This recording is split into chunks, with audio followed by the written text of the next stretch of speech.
नमस्कार। ये आकाशवाणी पटना है।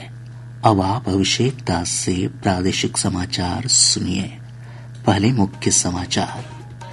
अखिल भारतीय पीठासीन अधिकारियों के सम्मेलन में विधायी संस्थाओं को और मजबूत बनाने के लिए 5 संकल्पों से जुड़ा प्रस्ताव स्वीकार किया गया। मुख्यमंत्री नीतीश कुमार आज अररिया जिले को 304 करोड़ रुपए से अधिक की विभिन्न विकास परियोजनाओं की सौगात देंगे। बेटी बचाओ बेटी पढ़ाओ योजना के 10 वर्ष पूरे। राजधानी पटना समेत प्रदेश भर में हो रहा है कार्यक्रमों का आयोजन। और पूरा प्रदेश घने कोहरे की चपेट में। राज्य के अधिकतर जिलों में 8वीं तक की कक्षाओं में शैक्षणिक गतिविधियां प्रतिबंधित। अब समाचार विस्तार से। लोकतांत्रिक मूल्यों को संरक्षित करने तथा विधायी संस्थाओं को और जवाबदेह बनाने के संकल्प के साथ पीठासीन अधिकारियों का 85वां अखिल भारतीय सम्मेलन पटना में संपन्न हुआ। इस सम्मेलन में विधायी संस्थाओं को और मजबूत बनाने के लिए 5 संकल्पों से जुड़ा प्रस्ताव स्वीकार किया गया। लोकसभा अध्यक्ष ओम बिरला ने संवाददाताओं से बातचीत में कहा कि इन संकल्पों के पूरा होने से भारतीय लोकतंत्र की गरिमा और बढ़ेगी। पटना 2025 के 5 संकल्प पारित किए, जिनमें प्रमुख रूप से संविधान के मूल्यों और संविधान के अनुरूप संविधान की भावनाओं के अनुसार सदन की कार्रवाई चले। दूसरा संकल्प संविधान में निहित मूल्यों और आदर्शों के अनुरूप सदन का संचालन करने का संकल्प। तीसरा संकल्प विधायी संस्थाओं में बाधा रहित व्यवस्थित चर्चा एवं संवाद का संकल्प। चौथा संकल्प संविधान के 75 वर्ष पूर्ण होने पर देश भर में लोकतांत्रिक संस्थाएं, समाज के अनेक स्टेक होल्डर, युवा, विद्यार्थियों के बीच में संविधान के मूल्यों और आदर्शों के प्रति गहरी प्रतिबद्धता के लिए कार्यक्रम आयोजित करना। 5वां संकल्प टेक्नोलॉजी और एआई के उपयोग से प्रभावी सेवाएं देकर सदन की विधायी संस्थाओं और माननीय जनप्रतिनिधियों के बेहतर संवाद चर्चा कर सके, उनके उपयोगी संवाद चर्चा हो, इसके लिए उनकी कैपेसिटी बिल्डिंग के लिए ये 5 संकल्प हमने लिए हैं। लोकसभा अध्यक्ष ने कहा कि एक देश एक विधान के लिए काम किया जा रहा है। श्री बिरला ने पीठासीन अधिकारियों से अपनी विधानमंडलों में डिबेट को नई तकनीक और कौशल के जरिए भावी पीढ़ी के लिए डिजिटल फॉर्मेट में संरक्षित करने को कहा। एक देश एक विधान के लिए हम काम कर रहे हैं और उसी के साथ आर्टिफिशियल इंटेलिजेंस का उपयोग करते हुए उनकी राज्य की विधानसभाओं के अंदर जो भी कार्रवाई अभी तक हुई है उस डिबेट को हम हिंदी इंग्लिश में अनुवाद करने के बाद एक प्लेटफॉर्म पर लाने का संकल्प हमने पटना के अधिवेशन में किया है। 2025 में इस संकल्प को हम पूरा करें, इसके लिए मैं सभी पीठासीन अधिकारियों से अपेक्षा करूंगा कि वह अपने अपने यहाँ जितनी भी डिबेट है उन डिबेट को डिजिटाइजेशन करने का काम शुरू करें। 2 दिवसीय सम्मेलन में देश भर के 23 विधानमंडलों के 41 पीठासीन अधिकारियों ने भाग लिया। मुख्यमंत्री नीतीश कुमार आज अपनी प्रगति यात्रा के दौरान अररिया जिले में 304 करोड़ रुपए से अधिक की विभिन्न विकास परियोजनाओं का उद्घाटन और शिलान्यास करेंगे। ब्यौरा हमारे संवाददाता से।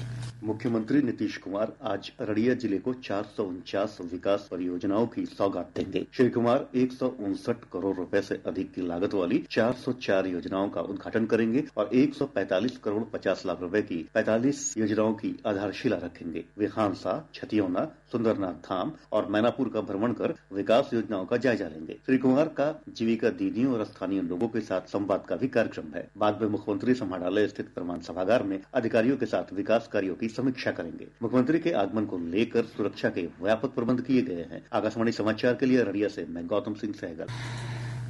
उप मुख्यमंत्री सह वित्त मंत्री सम्राट चौधरी ने आगामी वित्तीय वर्ष 2025-26 के आम बजट के लिए विभिन्न विभागों के प्रतिनिधियों के साथ पटना में बैठक की।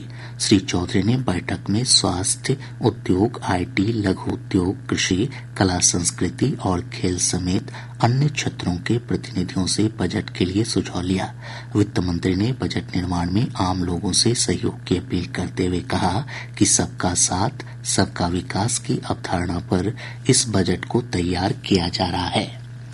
केंद्रीय बजट में राज्य की अपेक्षाओं को लेकर बिहार इंडस्ट्रीज एसोसिएशन BIA ने केंद्रीय वित्त मंत्री निर्मला सीतारामन को सुझाव भेजा है।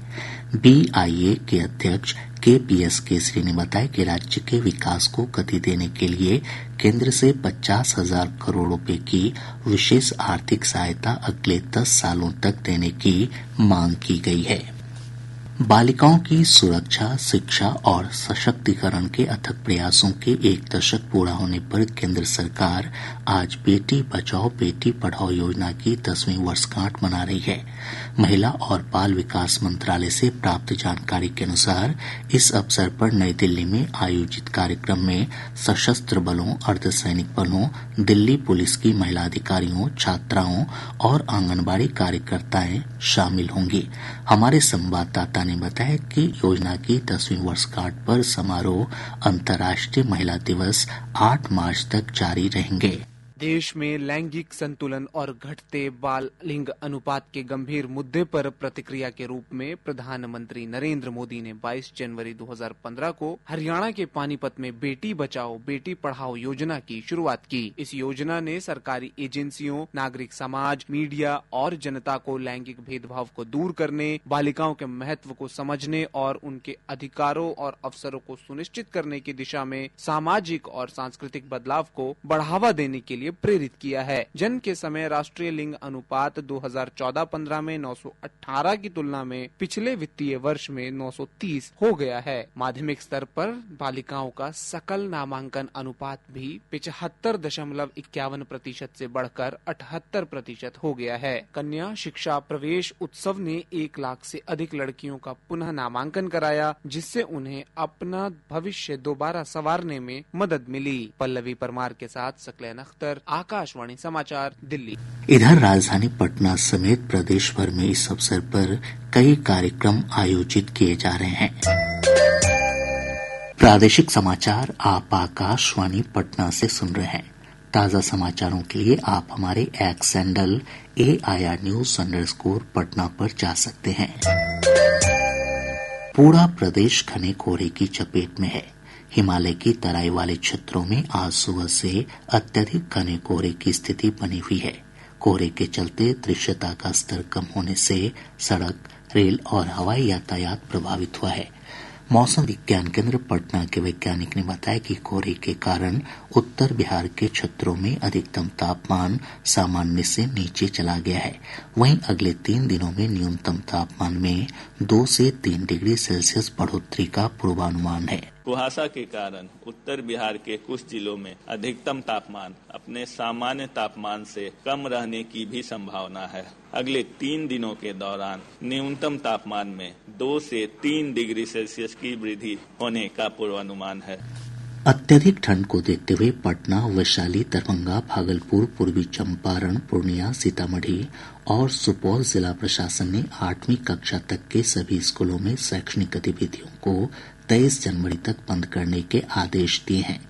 वहीं गोपालगंज और मुंगेर जिले में 8वीं तक की कक्षाओं में पठन पाठन 24 जनवरी तक प्रतिबंधित रहेगा। मुजफ्फरपुर और सहरसा जिला प्रशासन ने 25 जनवरी तक इन कक्षाओं में शैक्षणिक कार्य पर रोक लगाई है। यह आदेश प्री स्कूल और आंगनबाड़ी केंद्रों पर भी लागू होगा। पटना उच्च न्यायालय ने बिहार लोक सेवा आयोग द्वारा आयोजित 70वीं संयुक्त एकीकृत प्रारंभिक प्रतियोगिता परीक्षा रद्द करने की मांग को लेकर दायर एक याचिका पर सुनवाई करते हुए राज्य सरकार और पीपीएससी से जवाब तलब किया है। न्यायालय ने 14 फरवरी तक जवाबी हलफनामा दायर करने का आदेश दिया। बिजली कंपनी ने उपभोक्ताओं को साइबर ठगों से सावधान रहने की अपील की है। कंपनी ने कहा है कि उपभोक्ताओं को मीटर रिचार्ज कराने संबंधी किसी भी झांसे में नहीं आना चाहिए। बिजली कंपनी कभी भी किसी उपभोक्ता को स्मार्ट प्रीपेड मीटर रिचार्ज करने का अनुरोध नहीं करती है। बैलेंस खत्म होने पर बिजली स्वतः कट जाती है और रिचार्ज करते ही सेवा बहाल कर दी जाती है। कंपनी ने मीटर रिचार्ज करने के नाम पर आ रहे फोन कॉल की सूचना स्थानीय कार्यालय को देने की अपील की। राज्य सरकार ने विमान चालक सह उत्तरदायी प्रबंधक वायुयान संगठन के पद पर तैनात कैप्टन परिमल को तत्काल प्रभाव से निलंबित कर दिया है। मुख्यमंत्री नीतीश कुमार की प्रगति यात्रा के दौरान लगातार अनुपस्थित रहने के कारण ये कार्रवाई की गई है। कैप्टन परिमल के खिलाफ अलग से विभागीय कार्रवाई चलाने का भी फैसला किया गया है। मद्य निषेध विभाग के पालीगंज ग्रुप सेंटर में तैनात 2 सिपाहियों कुंदन कुमार और सूरज कुमार को निलंबित कर दिया गया है। अनुशासनहीनता और ग्रुप सेंटर का माहौल खराब करने के आरोप में ये कार्रवाई की गई है। पश्चिम चंपारण जिले के लौरिया थाना के मठिया गांव में संदिग्ध परिस्थितियों में हुई 6 लोगों की मौत मामले की जांच के लिए गठित समिति ने अपनी रिपोर्ट जिला प्रशासन को सौंप दी है। रिपोर्ट में कहा गया है कि किसी की भी मौत शराब पीने से नहीं हुई। सभी मौत के पीछे अलग अलग कारण सामने आए हैं। प्रवर्तन निदेशालय ने पोंजी कंपनी महुआ ग्रुप के संचालक जवाहर लाल शाह को मुजफ्फरपुर से गिरफ्तार कर लिया है। जांच एजेंसी ने उसके पटना, दिल्ली और दार्जिलिंग स्थित 4 ठिकानों पर छापेमारी भी की है। इस दौरान कई कागजात और तकनीकी उपकरण बरामद किए गए। कंपनी पर निवेशकों का 100 करोड़ रुपए लेकर भागने का आरोप है। पटना की विशेष निगरानी अदालत ने रिश्वतखोरी के मामले में दोषी अमीन राजाराम सिंह को 3 वर्ष कारावास और 1 लाख रुपए अर्थदंड की सजा सुनाई है। बक्सर की एक अदालत ने हत्या के एक मामले में 3 सगे भाइयों उमाशंकर पांडे, विक्रम पांडे और अजय पांडे को आजीवन कारावास की सजा सुनाई। गोपालगंज के हथुआ अनुमंडल अस्पताल परिसर से सटी 4 दीवारी के गिर जाने से 2 लोगों की दबकर मौत हो गई, जबकि एक अन्य गंभीर रूप से घायल हो गया। किउल स्टेशन के पास गया हावड़ा एक्सप्रेस ट्रेन की जनरल बोगी में अपराधियों ने एक युवक की गोली मारकर हत्या कर दी। अब पटना से प्रकाशित प्रमुख समाचार पत्रों की सुर्खियां। आज के सभी समाचार पत्रों ने अलग अलग खबरों को प्रमुखता से प्रकाशित किया है। दैनिक जागरण लिखता है, पीठासीन पदाधिकारी के सम्मेलन में लोकसभा अध्यक्ष ने पेश की 1 नेशन 1 लेजिस्लेटिव की अवधारणा। हिन्दुस्तान ने मुख्यमंत्री नीतीश कुमार के बयान को प्रमुखता देते हुए लिखा है, राज्य के शहरी क्षेत्र में 26,000 स्वयं सहायता समूह बने। प्रभात खबर की सुर्खी है, अमेरिका में जन्म आधारित नागरिकता खत्म, अवैध प्रवासियों की एंट्री पर बैन। दैनिक भास्कर ने लिखा है, छत्तीसगढ़ ओडिशा सीमा पर मिली बड़ी सफलता, 1000 जवानों ने घेरा 20 किलोमीटर जंगल, 27 नक्सली ढेर। आज अखबार ने जीतन राम मांझी के हवाले से लिखा है, लगता है कि कैबिनेट हमको छोड़ना पड़ेगा। और अब अंत में मुख्य समाचार एक बार फिर। अखिल भारतीय पीठासीन अधिकारियों के सम्मेलन में विधायी संस्थाओं को और मजबूत बनाने के लिए 5 संकल्पों से जुड़ा प्रस्ताव स्वीकार किया गया। मुख्यमंत्री नीतीश कुमार आज अररिया जिले को 304 करोड़ रुपए से अधिक की विभिन्न विकास परियोजनाओं की सौगात देंगे। बेटी बचाओ बेटी पढ़ाओ योजना के 10 वर्ष पूरे, राजधानी पटना समेत प्रदेश भर में हो रहा है कार्यक्रमों का आयोजन। और पूरा प्रदेश घने कोहरे की चपेट में, राज्य के अधिकतर जिलों में 8वीं तक की कक्षाओं में शैक्षणिक गतिविधियां प्रतिबंधित। इसके साथ ही आकाशवाणी पटना से प्रसारित प्रादेशिक समाचार का ये अंक समाप्त हुआ। आकाशवाणी पटना से अगला समाचार बुलेटिन दोपहर बाद 3:10 पर प्रसारित किया जाएगा।